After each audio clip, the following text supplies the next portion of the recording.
Welcome to the Blueberry Podcast. Today I'm going to be showing you how to do a visual representation of style clip in Sony Vegas. Now, I join you from my home, my personal workstation, so Sony Vegas is going to be my editing software of choice. I've been editing in it for 4, pushing 5 years now. So I'm just going to show you about. So you start off, and originally it's going to look like this. You've got your project media down here. I'm going to go to media generators, and then I'm just going to go down to solid color here. I'm going to want a white clip, right? And then there you go, brings in a 10-second clip. And then Control-Shift-Q, that gives me another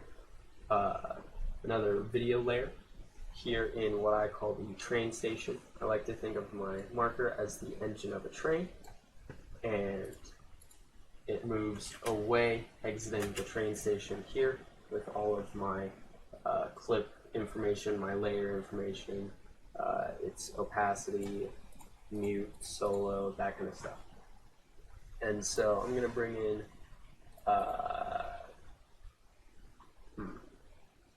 I'm going to bring in a image real quick. Yeah, let's do the Lux logo. Why not? Let's have some fun. Let's promote. Alright, so I've got the Lux logo here, and let's say you want to skew it. Well, one way to transform it is to go to track motion. And here you are. I've got a ton of buttons. This is way less user-friendly than Final Cut. So a lot of things are going to look way more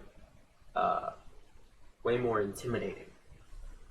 You've got different keyframe smoothness, you've got different workspaces, you've got different snap settings, and it's just way more in-depth, sacrificing a little on the intuitiveness of the program. But regardless, so I've got only one thing enabled up here, which is scale about center, which means that it will scale around the center of it, which is about there-ish, if I had to guess.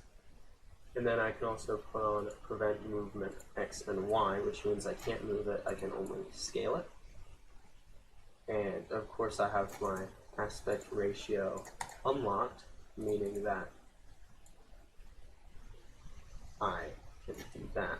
But if I want to prevent scaling on specifically the Y, then do that, and then vice versa for the X, and then preserve aspect ratio, which means it will scale the same no matter what, and it won't even flip. So you got that, but you're not skewing it, and that's what I really want to do. Well, how do you do that? You're going to use the same menu, but first you have to come over to your train station, more, and then you're going to go down. Then you're going to go down to composition mode, and there is a lot of them. A lot of them you might be familiar with.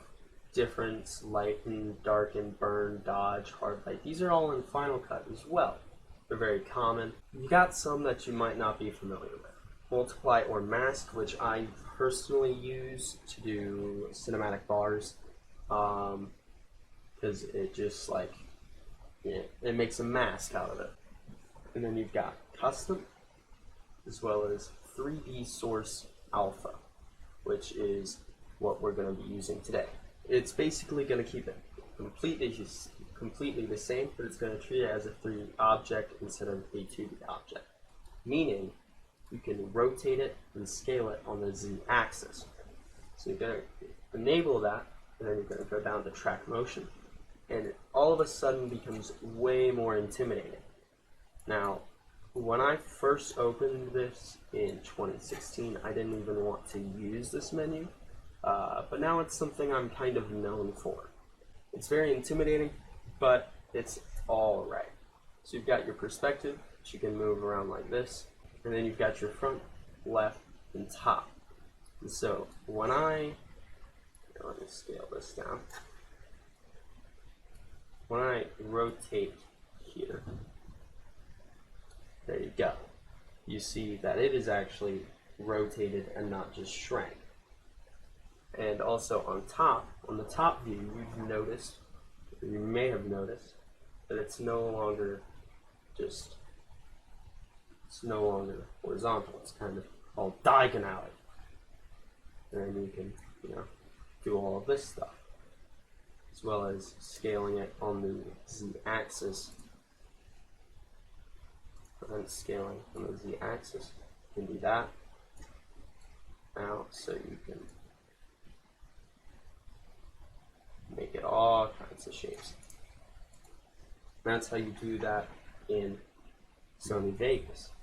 So there you go. I hope you enjoyed this episode of the Blueberry Podcast, and I can't wait to see you next week. And I'll probably do something a little bit more basic on Sony Vegas just to introduce y'all to the program. So thank you for watching. Have a good weekend.